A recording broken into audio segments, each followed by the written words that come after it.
नमस्कार जितू दादा, नमस्कार. आपला परिचय द्या. माझे नाव जितेंद्र किशोर पाटील, मुक्काम पोस्ट गिताडे, तालुका शिरपूर. आपलं दुकानाचं नाव आहे ओम साई फर्टिलायझर गिताडे. हं. तर शेतकरी मित्रांनो, हं.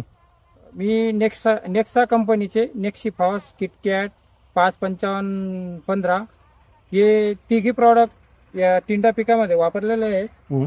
तर खूप छान रिझल्ट आहे याचा. हं. शेतकरी मित्रांनो, मी सांगू इच्छितो, हे बघा, हे टिंडा माझं दर दिवसाआड माझ्या 10 ते 12 क्विंटल उत्पन्न निघत आहे. आणि मी 2 एकर प्लॉट लावलेला आहे आणि अतिशय छान पद्धतीने उत्पन्न निघतंय. नेक्सा कंपनीचे तुम्ही बी हे प्रॉडक्ट वापरावे ही नम्र विनंती. धन्यवाद जितू दादा.